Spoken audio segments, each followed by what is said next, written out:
are you also hearing mixed reports, sketchy reports really about what the weather was like at that time?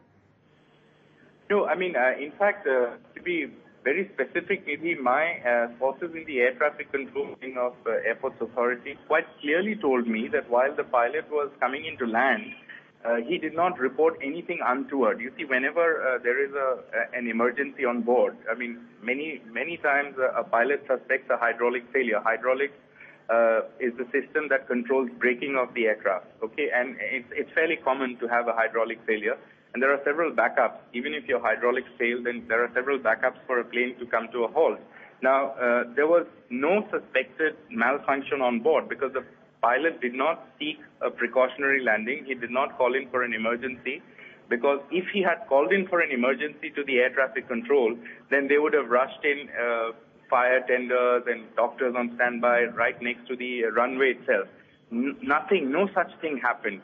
What we understand is that while landing, everything seemed fine. It was only after landing that there was that the pilot simply could not bring the aircraft to a halt, and it simply kept moving, overshot the runway, and got into the cliff.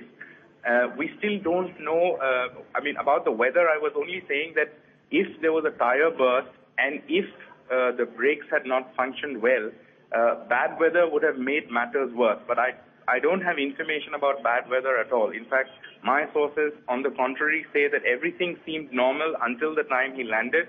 But the moment the landing took place, thereafter, the plane simply kept going, overshot the runway, went into the valley, and there was no contact with the cockpit.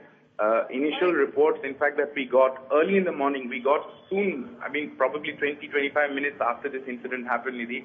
The first report that came in was that a plane of Air India Express had overshot the runway, and the ATC was not in contact with the cockpit. That was the first report that came in, but there was nothing about untoward about the weather as such, and there was nothing untoward reported by the pilot himself. There are some unconfirmed reports, and I must keep repeating that, keep underlining that there are some unconfirmed reports that there may have been a tire burst while landing, and if that had happened, of course, braking the aircraft and bringing it to a halt, especially on a short runway, would have been extremely difficult for the best of pilots. Sandeep, what kind of an aircraft was it? I presume a 737? Yes, it was a Boeing 737. Air India Express uses Boeing 737-800 series, which is pretty much the aircraft used by most other airlines, whether it's Jet Airways or SpiceJet. Almost all airlines in India use that. It's a very reliable, state-of-the-art aircraft. The age of the aircraft is certainly not in question, because it's not too long ago that I went to Delhi Airport to receive one of these aircraft. I remember that this was, there was an induction ceremony with a lot of fanfare. It's a state-of-the-art aircraft. It would be about 4 to 6 years old at the most. And Air India Express, as you know, Nidhi, that this is the low-cost arm of Air India, and it was created only recently, and it's quite popular down south, especially Kerala, because they operate these short-haul flights between Kerala and the Gulf countries. This particular flight was coming from Dubai to Mangalore, and it was slated. The same plane would have taken off to Oman, to Muscat. Had everything gone well, then this plane would have been on its way to Muscat. All counts, 153 at that stage, and possibly 160 feared dead at this stage. We know that locals, that particularly villagers at Mangalore, rescued some of these people because these were not at the exact accident spot itself, but some part where the wreckage, because it has been spread across 3 to 4 square kilometers. So I guess the district administration is finding it that much more challenging to reach any possible survivor, but also to, from the mangled remains, the wreckage itself, Nidhi.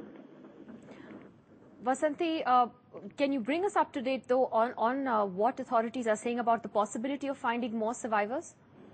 Well, for one thing, the airport authorities are not saying anything, and most of them were not even available on phone, because one can understand that they're all there at the site, and not exactly available to make any sort of comments or any confirmation when we have been trying to reach them. But the Bangalore Police Commissioner had at one stage, when we were able to reach him, had put a certain number. But as far as the district administration is concerned, besides the fire ambulance, the fire services and the ambulances, there were hospitals which were kept ready to receive any passengers who needed help. So AJ Hospital, Wenlock Hospital, KM Pai Hospital, and Mangalore, which is very close to Manipal, Manipal being the medical tourism destination. And so in terms of preparedness, yes, medical help might be available, but in other sense, it was not very clear as to who was calling the shots in the rescue operation, Nidhi. And it definitely does show that the Mangalore authorities were not exactly prepared for something of this larger scale. The Chief Minister has rushed to the spot. There are also various senior leaders in Karnataka who said that they are trying to get to that. But I must also tell you that Bangalore airport, where we were for a long time, we have not been able to listen because all flights have been cancelled. The runway apparently has been sealed, and so it makes access that much more difficult to the crash site. So we've been trying to reach locals there and the administration itself, Nidhi.